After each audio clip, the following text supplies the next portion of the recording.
This man led a worldwide revolution in consciousness in the 60s. Wherever he went, thousands of people were there to greet and honor him. His name was A.C. Bhaktivedanta Swami Prabhupada, and he brought the Hare Krishna religion to American shores. He even influenced the Beatles, and they helped spark interest in Krishna. Hi, I'm Manya Sergi. And I'm Larry Laurent. Today we're going to explore the life and character of the man who influenced the lives of millions and made Hare Krishna a household word. At different times, Swami Prabhupada was known as a scholar, a philosopher, a cultural ambassador, a prolific author, a religious leader, a spiritual teacher, a social critic, and a holy man. He was not one of those modern entrepreneurial gurus who come to the West with slickly packaged, watered-down versions of Eastern spirituality. Swami Prabhupada was, rather, a true holy man, a person who was called Acharya, which means a master who teaches by his own example. After arriving in the United States in 1965 at the age of 69, Swami Prabhupada formed the International Society for Krishna Consciousness. This later developed into a worldwide spiritual community with hundreds of centers, schools, temples, and farms, with thousands of dedicated disciples. To have achieved all this in only 12 years was a remarkable achievement. But in addition, Swami Prabhupada also wrote and published over 80 volumes of translation and commentary on the great classics of ancient India. His books were welcomed with great critical acclaim by the academic community, and they were soon accepted in many universities and libraries around the world. Before passing away in 1977, Swami Prabhupada had succeeded in transmitting the profound wisdom of the ancient Vedic culture in a way that was clearly understandable to the modern man. He could explain difficult philosophical concepts to people who were totally unfamiliar with the complex Indian religious tradition.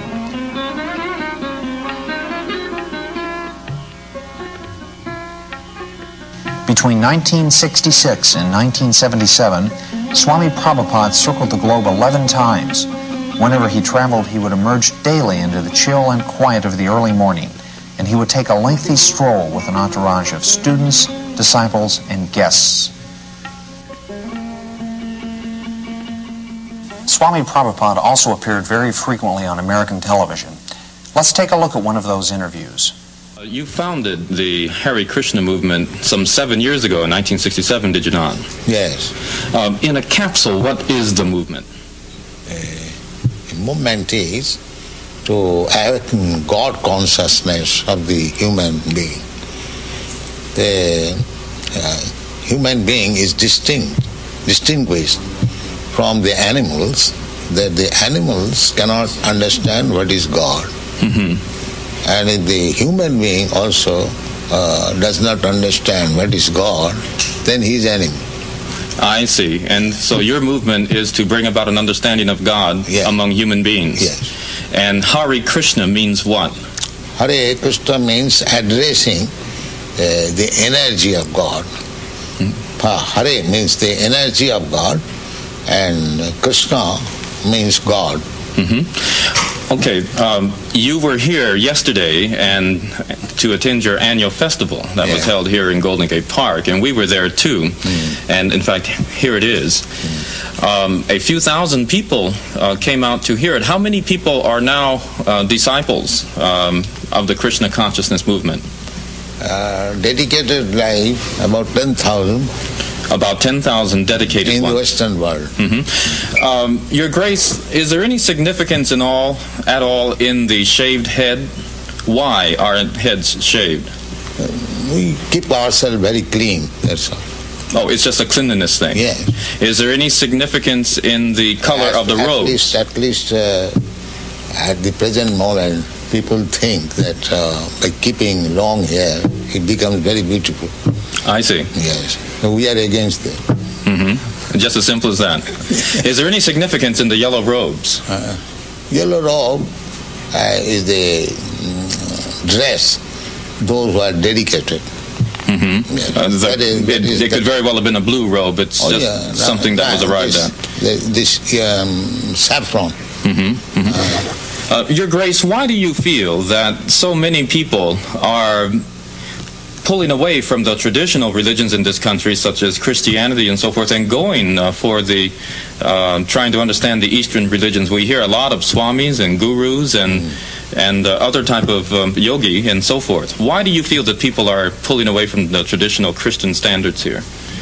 But we see that the Christian churches, especially I have seen in London, mostly closed. People are not interested, or the Christian leaders, they cannot make them interested. Why? Did Christianity fail the people, which is why they're turning to other things? Or? I think so. Mm-hmm. Mm-hmm. You say that Hare Krishna consciousness pretty much takes the absolute truths from the Bible, the Quran, the Torah, and the Vedic. Yeah, everywhere. Everywhere. Religion means to understand God. I understand, but do you feel that in getting truths from various places like the Bible and the Quran and so forth, don't you run into conflicts at all or contradictions in those particular philosophies? No, I don't find any conflict, because the ultimate goal is God. So you have to understand God and try to love Him. So you can go through any religious process. If the goal is attained, that you understand what is goal, and you try to love Him, then your life is perfect. Why do we see so many of your followers chanting almost all the time? Chanting means to keep association with God always. So you have to audibly chant Hare Krishna? Yes. This is transcendental vibration. Just like a radio message, if you keep contact with the radio message, then you know everything what is going on outside. Similarly, this transcendental sound, Hare Krishna, if you chant, then you keep connection with God directly. Thank you very much, Your Divine Grace. It's been our privilege to talk with you and to meet you. Thank you. And hope that we can see you again when you return. Hare Krishna. Yeah. We'll be back with more news in just a moment.